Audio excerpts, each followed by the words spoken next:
ప్రియ శ్రోతలు, మీ బైబిళ్లు తెరవండి. ఈరోజు మన పాఠ్య భాగం 2 కొరింథీ పత్రిక 11వ అధ్యాయం. సావధానంగా వినండి. పౌలు కొరింథీ సంఘస్థులకు ఉత్తరం రాశాడు. అంటున్నాడు, కొంచెం అవివేకంగా నేను మాట్లాడినా సహించాలని కోరతాను.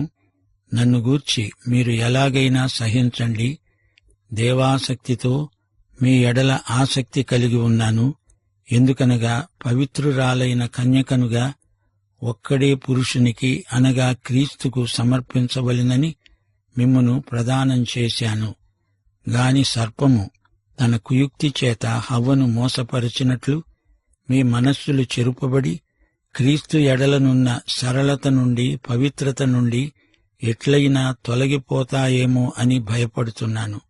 ఏలయనగా వచ్చినవాడు ఎవడైనా మేము ప్రకటించని మరి ఒక యేసును ప్రకటించినా, లేక మీరు పొందని మరి ఒక ఆత్మను మీరు పొందినా, మీరు అంగీకరించని మరొక సువార్తను అంగీకరించినా, మీరు వాణ్ణి గురించి సహించడము యుక్తమే. నేనైతే మిక్కిలి శ్రేష్ఠులైన అపొస్తలుల కంటే లేశమాత్రమును తక్కువ వాడను కాను అని తలంచుకుంటున్నాను. మాటలందు నేను నేర్పులేనివాడినైనా జ్ఞానమందు నేర్పులేనివాడను కాను. ప్రతి సంగతిలోనూ అందరి మధ్యను మీ నిమిత్తము మేము ఆ జ్ఞానమును కనపరిచాము. మిమ్ములను హెచ్చించాలని మీకు దేవుని సువార్తను ఉచితముగా ప్రకటిస్తూ నన్ను నేనే తగ్గించుకున్నందున పాపం చేసిన వాణ్ణి అయ్యానా? మీకు పరిచర్య చేయడానికి నేను ఇతర సంఘముల వలన జీతము పుచ్చుకొని వారి ధనము దొంగిలించిన వాడినయ్యాను. నేను మీ వద్ద ఉన్నప్పుడు నాకు అక్కర కలిగి ఉండగా నేను ఎవరి మీద భారము మోపలేదు. మాసిదోనియ నుండి సహోదరులు వచ్చి నా అక్కర తీర్చారు. ప్రతి విషయములో నేను మీకు భారముగా ఉండకుండా జాగ్రత్త పడ్డాను. ఇక ముందుకు జాగ్రత్త పడతాను. క్రీస్తు సత్యము నాయందు ఉండడము వలన అకయ్య ప్రాంతములందు నేనీలాగు అతిశయపడకుండా నన్ను ఆటంకపరచడం ఎవరి తరమూ కాదు. ఎందువలన? నేను మిమ్మును ప్రేమించనందువలన? అది దేవునికే తెలుసు. అతిశయ కారణమును వెదికేవారు ఏ విషయములో అతిశయిస్తున్నారో ఆ విషయములో వారు మావలనే ఉన్నారని కనపడే నిమిత్తము వారికి కారణము దొరకకుండా కొట్టివేయడానికి నేను చేస్తున్న ప్రకారమే ఇక ముందుకు చేస్తాను. ఏలయనగా అట్టివారు క్రీస్తు యొక్క అపొస్తలుల వేషము ధరించుకున్నవారై ఉండి దొంగ అపొస్తలులు, మోసగాండ్లైన పనివారు అయి ఉన్నారు. ఇది ఆశ్చర్యము కాదు. సైతాను తానే వెలుగుదూత వేషము ధరించుకుంటున్నాడు. గనుక వాని పరిచారకులు నీతి పరిచారకుల వేషము ధరించుకోవడము గొప్ప సంగతి కాదు. వారి క్రియల చొప్పున వారికి అంతము కలుగుతుంది. శ్రోతలు వింటున్నారా? పౌలు తన అపొస్తలత్వాన్ని గురించి మాట్లాడుతున్నాడు. వ్యక్తిగత విషయాలను ప్రస్తావిస్తున్నాడు. ప్రభువుకు చెందినవారమే మనమంతా అంటున్నాడు. తన అపొస్తలిక పరిచర్యను సమర్థించుకుంటూ కొరింథీయులకు అవసరమైన హితోక్తులు పలుకుతున్నాడు. విశ్వాసులందరూ కలిసి సంఘం. ఈ కన్యను ప్రభువుకు ప్రదానం చేశాడు. సేవగాని సేవకుని సందేశం కాని మానసికమైన సాము కాదు, కసరత్తు కాదు. సరళమై సులభగ్రాహ్యమైన రీతిలో పవిత్రమైన వాక్యాన్ని ప్రకటించాలి. కొరింథీ సంఘంలో కొద్దిమంది పౌలును, పౌలు అధికారాన్ని ధిక్కరిస్తున్నారు. పౌలు వారితో మాట్లాడుతున్నాడు. కొరింథీ సంఘంలో ఉండిపోవడానికి తాను ఆ సంఘ కాపరి కాడు. తాను సువార్తికుడు, అపొస్తలుడు. మరొకరి పునాది మీద తాను కట్టాల్సిన అవసరం లేదు. మీ పట్ల నాకు దేవాసక్తి ఉన్నది. నన్ను అవివేకి అంటారా? అనండి, పర్వాలేదు. నా మాటలు కొంచెం సహించండి. మీరు నన్నేమన్నా మిమ్ములను పోగొట్టుకోవడం నాకిష్టం లేదు. సైతాను కుతంత్రాలను పసికట్టండి. సైతాను మొదట్లో వీరిని హింసల పాలు చేశాడు. అయినా సువార్త ప్రకటనను ఆపలేకపోయాడు. క్రీస్తు శకం 315 సంవత్సరానికి రోమక సామ్రాజ్యమంతటా సువార్త ప్రకటించబడింది. సైతాను తన పద్ధతి మార్చుకున్నాడు. సైతాను సంఘంలోకి జొరబడ్డాడు. లోపలి నుండి సంఘాన్ని బలహీనపరచనారంభించాడు. సువార్తను కల్తీ చెయ్యాలని చూచాడు. దైవదాసులను గురించి అబద్ధాలు ప్రచారం చేశాడు. ఈ సందర్భంలో పౌలంతటి వాణ్ణే అపనిందలకు గురి చెయ్యాలని చూచాడు. ఈ విధంగా సైతాను అనేక కుతంత్రాలు ప్రయోగిస్తాడు. నన్ను నేను సమర్థించుకునేందుకు నేనేమీ ప్రయాసపడనక్కర్లేదు. ఆ సమయం సువార్త సేవలో గడపడం మంచిది గదా. అయినా నేను మిమ్మల్నెంతో ప్రేమిస్తున్నాను గనుక ఈ మాటలు చెప్పాల్సి వచ్చింది అని పౌలు తన మనసిచ్చి మాట్లాడుతున్నాడు. అలనాడు హవ్వ మోసపోయినట్లే మీరు సైతాను కల్లబొల్లి మాటలకు మోసపోతారేమో అని ఇదంతా మీకు చెప్పవలసి వచ్చింది అని పౌలు వారికి తన వైఖరిని వివరించి చెప్తున్నాడు. ఈ రోజున కొందరు వాక్యములోని క్రీస్తునుగాక మరో క్రీస్తును, పరిశుద్ధాత్మనుగాక మరో ఆత్మను, అసలు సువార్తనుగాక నకిలీ సువార్తను ప్రకటించేవారున్నారు. జాగ్రత్త. విశ్వాసులు అప్రమత్తులై ఉండండి. కన్యకకు పుట్టిన యేసునుగాక మరో యేసును ప్రకటిస్తున్నారు. లేఖనములలోని క్రీస్తే అసలైన క్రీస్తు. యేసు దేవుడు, ఆయన మానవుడయ్యాడు. శిలువ మీద మానవులందరి రక్షణ కోసమై మరణించి తిరిగి లేచిన యేసే లేఖనములందలి క్రీస్తు. ఇతర అపోస్తలుల కంటే తాను తీసిపోయిన వాడేమి కాడు. డేరాలు కుట్టుకునేవాడని చిన్నచూపు చూస్తున్నారా? క్రీస్తు సాత్వికము మృదుత్వము గలవాడు పౌలు. ఈ మాటలు తప్పనిసరిగా చెప్పవలసి వచ్చింది అని పౌలు ఒప్పుకుంటున్నాడు. పౌలు గొప్ప మేధావి, కాని అందరికీ అర్థమయ్యేటట్లు మామూలు భాషలో మాట్లాడాడు. పండితుడే అయినా పామరులకు పౌలు మాటలు సులభగ్రాహ్యమైనవి. అందరికీ అర్థం కావాలంటే ముందు చిన్న పిల్లలకు అర్థం కావాలి. అలా మాట్లాడగలవాడే అసలైన పండితుడు. కొరింతులోని సాధారణ జనానికి కూడా పౌలు మాటలు అర్థమవుతాయి. ఆయన గొప్ప మేధావి. కొరింతి సంఘస్థులు పౌలు పోషణకు ఏమీ ఖర్చు పెట్టలేదు. పౌలు వారి మీద ఆధారపడినవాడు కాడు. చేతులతో కష్టపడి పనిచేశాడు. ఎవరెవరో వచ్చి పౌలుకు ఆయన ఖర్చుల నిమిత్తం ఇచ్చేవారు గాని కొరింథీ వారి నుండి పౌలు ఏమీ స్వీకరించి ఉండలేదు. చేతులతో పనిచేసిన అపోస్తలుడు పౌలు ఒక్కడే. ఆయన ప్రత్యేకత అది. పౌలు ఈ విషయంలో అసాధారణ వ్యక్తి. పౌలు సత్యమే ప్రకటిస్తున్నాడు. సంఘము పట్ల అత్యాసక్తి గలవాడు. వారు ఎక్కడ పడిపోతారో అని వారిని గురించి ఎంతో ఆందోళన చెందుతున్నాడు. అపొల్లో భాషా ప్రవీణుడు, మంచి వక్త, గాని పౌలులాగా ఇలా పనిచేసినవాడు కాడు. అయినా పౌలు ఇతరులతో తనను తాను పోల్చుకునేవాడు కాడు. తన అపుస్తలిక విద్యుక్తాన్ని అక్షరాలా పాటించినవాడు.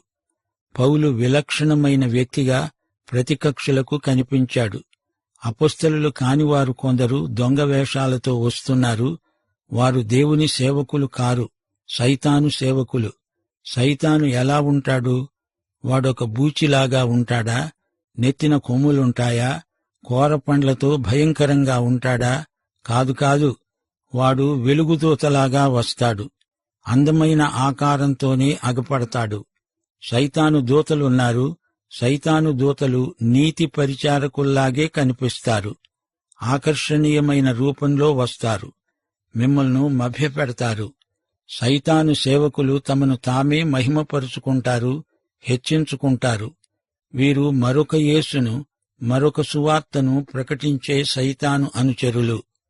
16వ వచనం నుండి పౌలంటున్నాడు, నేను మరల చెప్తున్నాను, నేను అవివేకిని అని ఎవడూ తలంచకూడదు.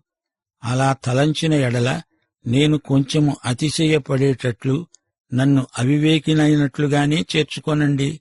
నేను చెబుతున్నది ప్రభువు చిత్తప్రకారము చెప్పడము లేదు, అవివేకి వలె చెబుతున్నాను. ఇలా అతిశయపడడానికి ఆధారము కలిగి చెప్తున్నాను. అనేకులు శరీర విషయములో అతిశయపడుతున్నారు గనుక నేను అలాగే అతిశయపడతాను. మీరు వివేకులై ఉండి సంతోషముతో అవివేకులను సహిస్తున్నారు. ఒకడు మిమ్ములను దాస్యమునకు లోబరచినా, ఒకడు మిమ్మును మింగివేసినా, ఒకడు మిమ్మును వశపరచుకున్నా, ఒకడు తనను గొప్ప చేసుకున్నా, ఒకడు ముఖము మీద మిమ్ములను కొట్టినా మీరు సహిస్తున్నారు. మేము బలహీనులమై ఉన్నట్లు అవమానముగా మాట్లాడుతున్నాను. ఏ విషయమందు ఎవడు ధైర్యము కలిగి ఉన్నాడో ఆ విషయమందు నేను కూడా ధైర్యము కలిగిన వాడనే. అవివేకముగా మాట్లాడుతున్నాను సుమా. వారు హెబ్రీయులా, నేను హెబ్రీయుణ్ణే. వారు ఇశ్రాయేలీయులా, నేను ఇశ్రాయేలీయుణ్ణే. వారు అబ్రహాము సంతానమా, నేను అట్టివాణ్ణే. వారు క్రీస్తు పరిచారకులా, వెర్రివాడిలాగా మాట్లాడుతున్నాను. నేను మరి ఎక్కువగా క్రీస్తు పరిచారకుణ్ణే. మరీ విశేషముగా ప్రయాసపడ్డాను. మరీ అనేక పర్యాయములు చెరసాలలో ఉన్నాను. అపరిమితంగా దెబ్బలు తిన్నాను. అనేక మారులు ప్రాణాపాయములతో ఉన్నాను. యూదుల చేత 5 మారులు, ఒకటి తక్కువ 40 దెబ్బలు తిన్నాను. 3 మారు బెత్తములతో కొట్టబడ్డాను. ఒకసారి రాళ్లతో కొట్టబడ్డాను. 3 మారు ఓడ పగిలి శ్రమ చెందాను. ఒక దివారాత్రము సముద్రములో గడిపాను. అనేక పర్యాయాలు ప్రయాణములలో, నదుల వలననైన ఆపదలో, దొంగల వలననైన ఆపదల్లో, నా స్వజనుల వలననైన ఆపదల్లో, అన్యజనుల వలననైన ఆపదల్లో, పట్టణములలో ఆపదలలో, అరణ్యములో ఆపదల్లో, కపట సహోదరుల వలని ఆపదల్లో ఉన్నాను. ప్రయాసతో, కష్టములతో, తరచుగా జాగరణములతో, ఆకలి దప్పులతో, తరచుగా ఉపవాసములతో, చలిలో, దిగంబరత్వములో ఉన్నాను. ఇంకా చెప్పవలసినవి అనేకములున్నాయి.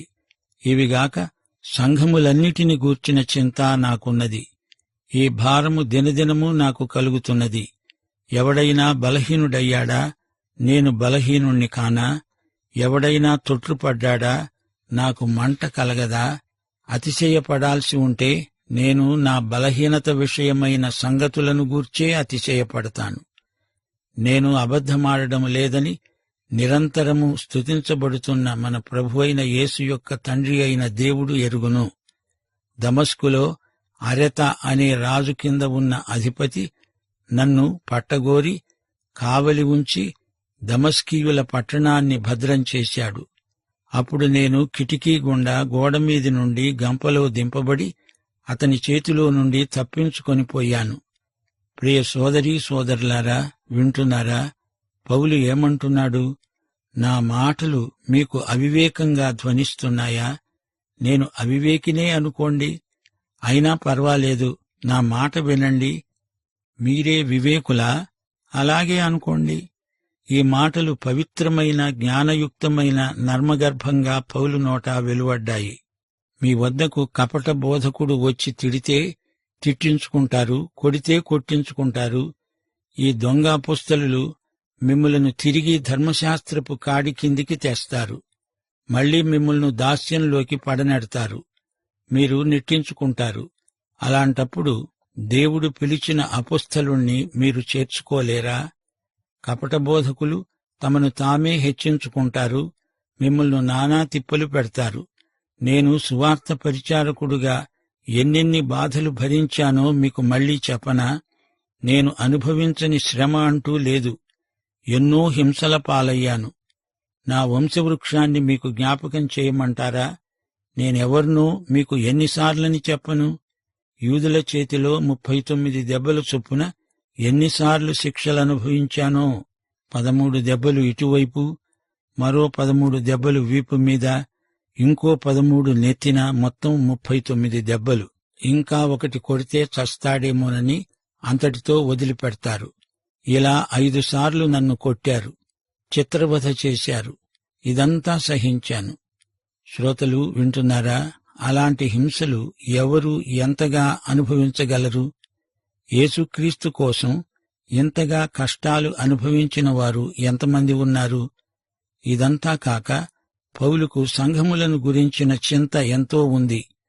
యేసుక్రీస్తు సేవకునిగా ఆయన మహిమార్థమై నేను ఇవన్నీ ఓర్చుకున్నాను అంటూ పౌలు వారికి తన అనుభవ సాక్ష్యం వినిపిస్తున్నాడు. దమస్కులో పౌలును గంపలో పెట్టి గోడ దాటించారు. అరెత రాజు పౌలు ప్రాణాలు తీయాలని చూస్తున్నాడు.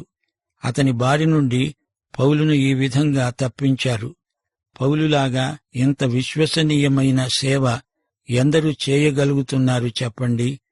పౌలు గొప్ప అపోస్తలుడు అనడానికి కొరింథీలోని సంఘస్థులకు ఇంకా ఏమి రుజువులు కావాలి?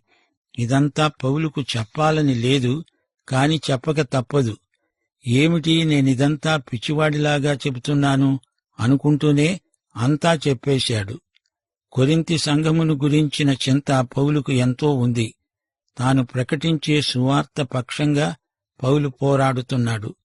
పౌలు కంటే మేమే గొప్ప అని మాట్లాడేవారి నోళ్లు పౌలు మూయించాడు. సంఘబిడ్డలు కపట బోధకుల చేతిలో పడకండి అని ముందుగా హెచ్చరిస్తున్నాడు. వారు మిమ్మల్ని మింగేస్తారు, జాగ్రత్త. రబ్బీలు వీరి నుండి అధిక గౌరవాన్ని కోరతారు. తమను పోషించటం, సన్మానించటం వారికి పరలోకంలో ఘనత. మమ్ములను మీ స్వంత తల్లిదండ్రుల కంటే ఎక్కువగా సన్మానించాలి అని ఈ బాధ్యతలను సంఘస్థుల మీద వేస్తారు, బలవంతం చేస్తారు. అపొస్తల కార్యములు 23:2 యాజకునికి ఎదురు మాట్లాడాడని పౌలు నోటి మీద కొట్టారు. వారు హెబ్రీయులు, ఇశ్రాయేలీయులు, అబ్రహాము సంతతి అంటారా? నేను అందరికంటే ఎక్కువ అంటున్నాడు పౌలు. పౌలుకు వారందరికంటే ఎక్కువ యోగ్యతలే ఉన్నాయి. పౌలు పడ్డ శ్రమలు ఇంకా ఎన్నో ఉన్నాయి. అవన్నీ ఆయన చెప్పలేదు. అపొస్తల కార్యముల గ్రంథంలో ఇవన్నీ పౌలు ఏకరువు పెట్టలేదు. అది పౌలు యొక్క ప్రత్యేకత. రోమా పౌరుణ్ణి కొరడాతో కొట్టకూడదు, అయినా పౌలును చట్టానికి వ్యతిరేకంగా కొట్టారు.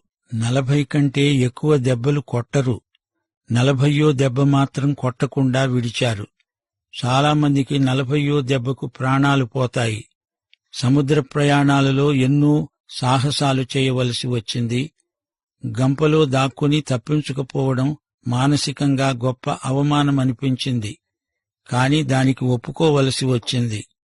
పౌలు అపొస్తలుడై ఉండి చేత్తో పనిచేయడం, కాయకష్టం చేయడం కొరింథీ సంఘస్థులకు ఇష్టం లేదు. పౌలు వారి నుండి సహాయం కొరింథులో ఉండగా తీసుకోడు. అలాగే మాసిదోనియాలో ఉండగా ఏమీ తీసుకోలేదు. ఆ తరువాత వారిచ్చినది తీసుకున్నాడు. అది వేరే సందర్భం. సువార్త ప్రకటించినందుకు కాదుగాని వారి ప్రేమ కానుకను ఆ తరువాత మరో సందర్భంలో తీసుకున్నాడు. ఇందులో పౌలు యొక్క సమయోచిత జ్ఞానం వ్యక్తమవుతోంది. ప్రియ శ్రోతలు వింటున్నారా? పౌలు హృదయంలో దినదినము సంఘములను గురించిన భారము, చింత ఎక్కువవుతూ ఉంది. పౌలు ప్రకటించిన సువార్తకు భిన్నమైనది సువార్త కాదు. వారు పొందిన ఆత్మ పరిశుద్ధాత్మ. లేఖనములోని క్రీస్తే అసలైన క్రీస్తు. ఎవరెవరో వచ్చి క్రీస్తును గురించి చెప్పి మీ సరళతను, పవిత్రతను చెడగొడతారు. అప్రమత్తంగా ఉండండి. యేసుక్రీస్తుకు మీరు పవిత్రురాలైన పెళ్లి కుమార్తె. సైతాను మాటలకు హవ్వ మోసపోయినట్లు ఈ బోధకుల మాటలు విని పెడదోవ పట్టేరు, జాగ్రత్త. వారు అపొస్తలుల వేషం వేసుకుని వచ్చిన వారు అని పౌలు కొరింథీ సంఘాన్ని, విశేషించి అందులోని కొద్దిమంది ప్రతికక్షులను మందలించాడు. ప్రియశ్రోత, నీవు ఈ యేసును నీ స్వకీయ రక్షకుడుగా ఎరుగుదువా? అయితే ఈ పాఠమంతా నీకోసమే. పాఠమింతటితో సమాప్తం. ప్రభు అయిన యేసుక్రీస్తు వారి దివ్యకృప, తండ్రి అయిన దేవుని పరమప్రేమ, పరిశుద్ధాత్మ యొక్క అన్యోన్య సహవాసము మనకు సదాకాలము తోడై ఉండునుగాక. ఆమేన్.